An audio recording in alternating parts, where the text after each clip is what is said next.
Hello friends, welcome to my channel.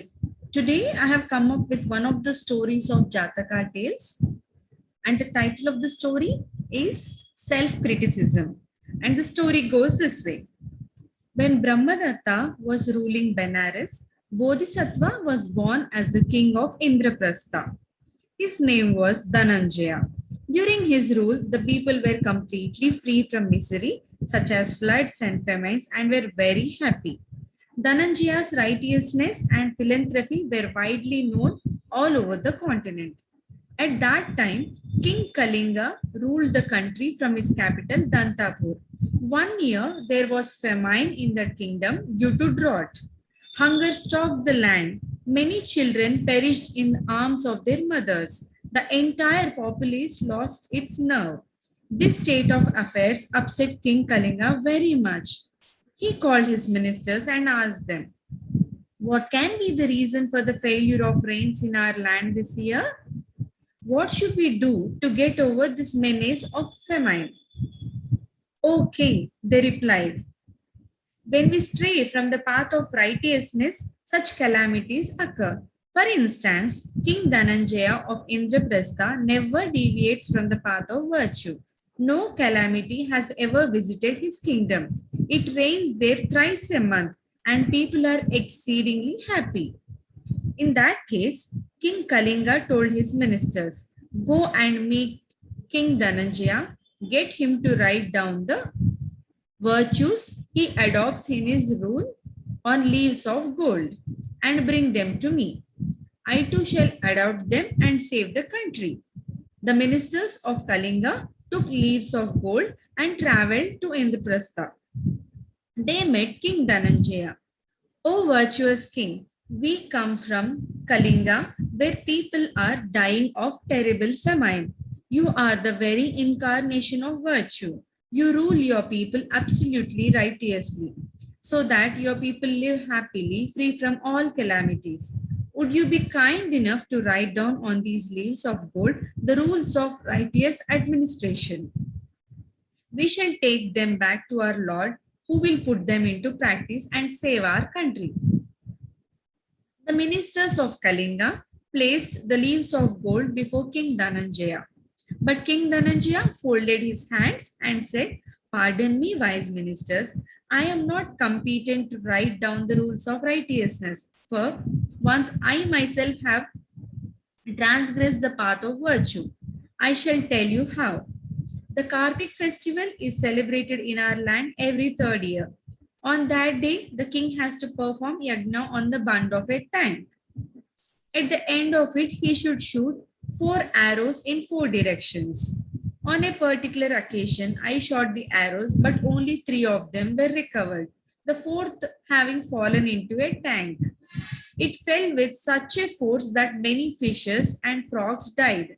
Thus, I deviated from the path of virtue. If my country is free from calamities, then it must be because of the virtue of someone else in the court. Kindly find out who it was.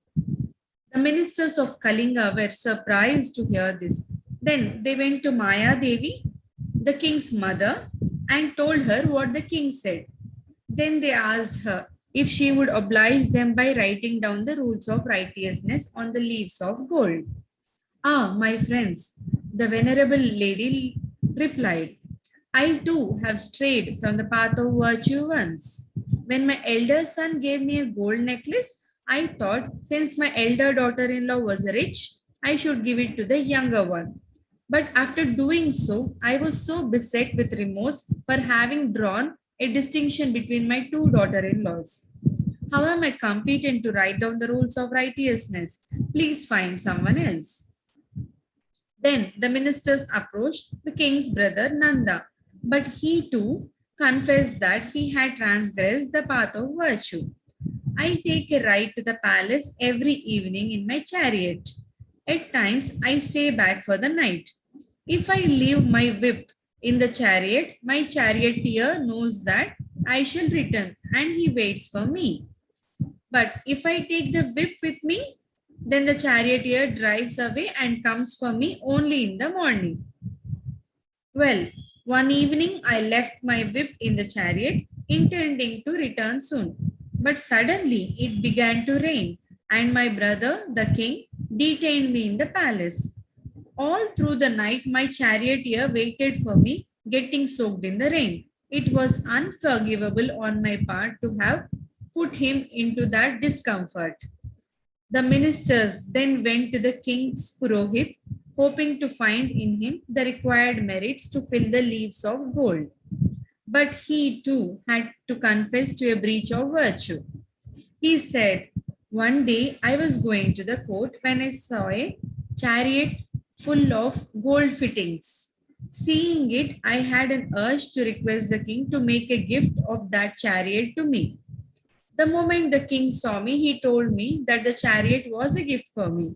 I was so ashamed of my cupidity that I had to decline the gift.